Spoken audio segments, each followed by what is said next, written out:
नमस्कार, मैं हूं आर के प्रजापति और आप देख रहे हैं डीपी एजुकेशन अपडेट। आज हम बात करने वाले हैं नए अशोक स्तंभ की विशेषताओं के बारे में। ठीक है, क्या क्या हैं इनमें बदलाव, ये फुल डिटेल के साथ हम देखेंगे आज। ठीक है, तो चलिए स्टार्ट करते हैं आज के सेशन को। और हाँ, नए अपडेटेड वीडियो देखने के लिए हमारे चैनल को सब्सक्राइब कर लें और इस वीडियो में तो आप अंत तक बने रहेंगे, क्योंकि इससे आपको पता होगा कि नए अशोक स्तंभ में कौन कौन से बदलाव किए गए हैं, क्या इनकी विशेषता है और क्यों ऐसा किया गया और कहाँ लगाया गया है। चलिए तो हम स्टार्ट करते हैं आज के सेशन को। तो आगे बढ़ते हैं हम। भारत के राष्ट्र चिन्ह, जिसको राष्ट्रीय प्रतीक बोलते हैं, राष्ट्रीय प्रतीक को 26 जनवरी 1950 को अपनाया गया था। ठीक है, यह उत्तर प्रदेश के सारनाथ में स्थित जो अशोक द्वारा निर्मित अशोक स्तंभ के ऊपरी सिंहभूम यानी सिंह स्तंभ से लिया गया है। ठीक है, कहाँ से लिया गया है? तो अशोका द्वारा निर्मित जो सिंह स्तंभ है उसके ऊपरी हिस्से से लिया गया है। ठीक है, आप जो देख रहे होंगे इस फोटो में, ठीक है, अशोक स्तंभ के ऊपरी हिस्से से इसको लिया गया है। इसी को राष्ट्रीय प्रतीक के रूप में अपनाया गया है। ठीक है, इसकी विशेषता हम देखते हैं। तो सिंह स्तंभ का निर्माण 250 ईसा पूर्व में किया गया था। ठीक है, जो बुद्ध ने अपना पहला उपदेश सारनाथ में दिए हुए थे, यानी उत्तर प्रदेश के सारनाथ में, वहीं अशोका द्वारा निर्मित अशोक स्तंभ के ऊपरी हिस्से से, जिसको हम सिंह स्तंभ बोलते हैं, इसका निर्माण 250 ईसा पूर्व में करवाया गया था। ठीक है, जो राष्ट्रीय प्रतीक राष्ट्रीय पहचान के सबसे अधिक दिखाई देने वाले प्रतीकों में से एक है। इसका उपयोग गणतंत्र की मुहर के रूप में भी किया जाता है। ठीक है, आप जो देख रहे होंगे गणतंत्र के रूप में, खासकर जितने भी सरकारी स्टाम्प वगैरह देखते होंगे, इसमें अशोक स्तंभ का ही प्रयोग किया जाता है प्रतीक चिन्ह के रूप में। ठीक है, तो चलिए आगे देखते हैं हम लोग। इस प्रतीक के देखिए इसकी विशेषता क्या है। इस प्रतीक के 4 सिर हैं। ठीक है, इस प्रतीक में कितने सिर हैं? 4 सिर है, जो 4 अलग अलग दिशाओं को दर्शाते हुए एक गोलाकार शीर्ष फलक पर पीछे की ओर चढ़े हुए हैं। ठीक है, जो आपको दिख रहा होगा इसमें 4 शेर हैं, एक इधर है, एक आगे है, एक उस साइड पीछे है और एक इधर है। 4 शेर दिखाई पड़ते हैं। ठीक है, ये शेर साहस, गर्व, शक्ति और आत्मविश्वास का प्रतिनिधित्व करते हैं। ठीक है, ये जो शेर हैं साहस, गर्व, शक्ति और आत्मविश्वास को प्रदर्शित करते हैं, यानी प्रतिनिधित्व करते हैं। ठीक है, तो देखते हैं आगे इसकी विशेषता क्या है। गोलाकार शीर्ष फलक जिस पर शेर खड़े हैं, ये जो गोलाकार जो दिख रहा होगा, ये जो पाया जो दिख रहा होगा गोलाकार, इस जिस पे शेर खड़े हैं, एक एक बैल, अब देखिए इस गोलाकार में एक एक बैल, घोड़ा और हाथी की नक्काशी से सुशोभित किया गया है। शेरों के साथ साथ इन सभी जानवरों का होना गौतम बुद्ध के जीवन के 4 चरणों को इंगित करता है। ठीक है, आपने पढ़ा होगा गौतम बुद्ध में 4 प्रतीक चिन्ह होते थे। ठीक है, वो उन्हीं 4 चिन्हों को ये इंगित करते हैं। कौन कौन? घोड़े, हाथी और बैल। जानवरों के अशोक चक्र या धर्म चक्र द्वारा अलग किया जाता है। इन जानवरों को जो यहाँ पे दिखाया गया है, जैसे कि यहाँ पे बैल है, यहाँ पे घोड़ा है, इन दोनों को ये अशोक चक्र द्वारा अलग किया गया है। देखिए बीच में अशोक चक्र दे दिया गया है, एक साइड बैल है तो एक साइड घोड़ा है, फिर अशोक चक्र होगा, उस साइड हाथी होगा, फिर अशोक चक्र होगा, फिर बैल होगा, ऐसे ही करके सुशोभित किया गया है। ठीक है, चलिए आगे बढ़ते हैं। फिर हम इसके कुछ ऐतिहासिक घटना के बारे में जानेंगे। आखिर इसे कहाँ से लिया गया था और किसके द्वारा दिखाया गया है, किसके द्वारा बनाया गया है ये। चलिए, सारनाथ के सिंह स्तंभ की खुदाई 1905 में कब किया गया था? 1905 में किया गया था। किसके द्वारा? तो इनका नाम आप सुने होंगे पहले भी,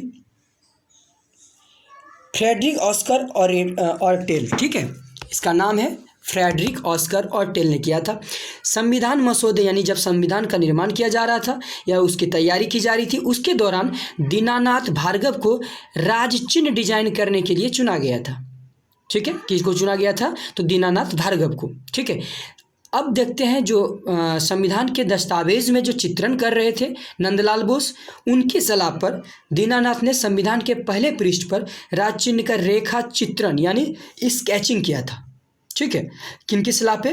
तो नंदलाल बोस के सलाह पे।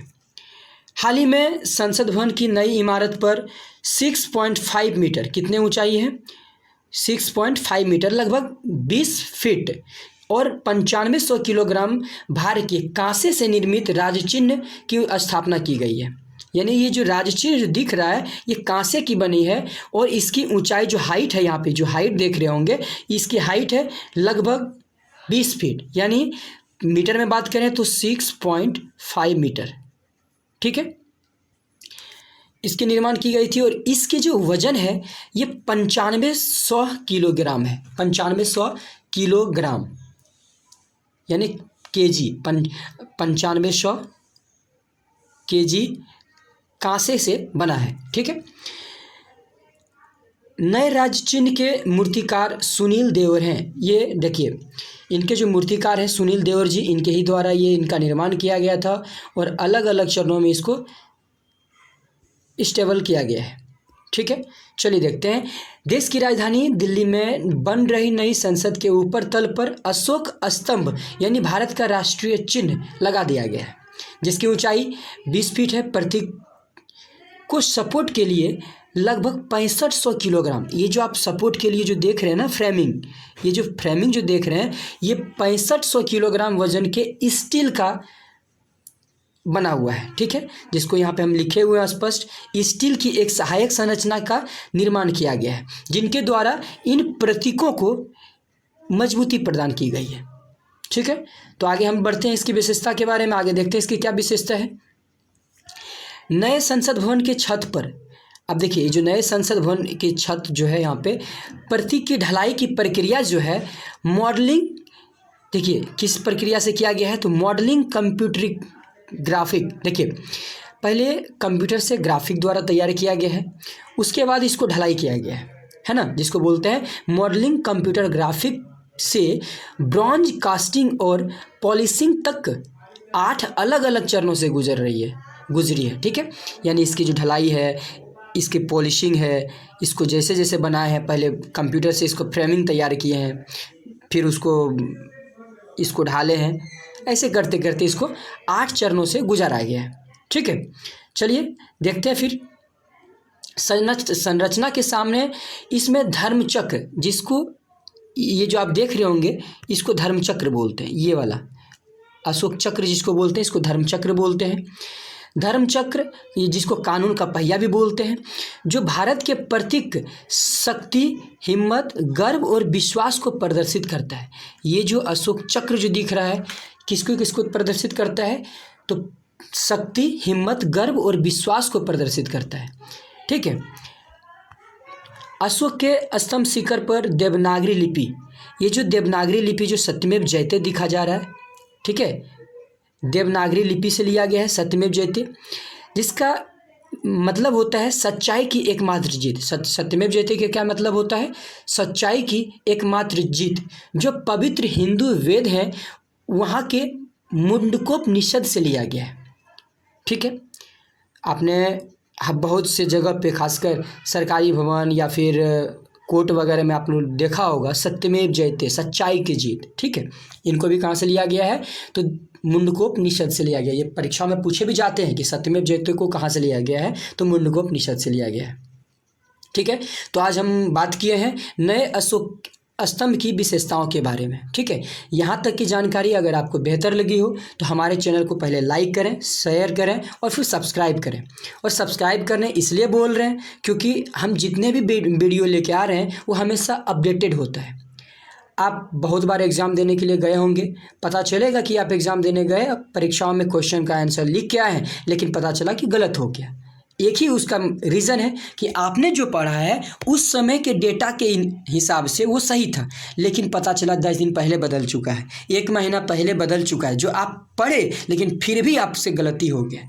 तो ये ना हो, तो पूरे YouTube के इतिहास में हम पहली बार ये ऐसा सेशन लेके आए हुए हैं, ऐसे व्यवस्था लेके आए हुए हैं जिससे कि कोई भी वीडियो हो उसको हम हमेशा अपडेट करते करते आपको अब तक पहुंचा देते हैं। ठीक है, और ख़ासकर आप सब्सक्राइब करेंगे तो बेल आइकन को दबा लेंगे जिससे कि जितने भी अपडेटेड हो तो सबसे पहले आप तक उसका इन्फॉर्मेशन पहुंच जाए और आप उसको पहले देख लें, गलती होने से बचा लें। चलिए, थैंक यू, यहाँ तक बने रहने के लिए बहुत बहुत धन्यवाद। Thank you so much.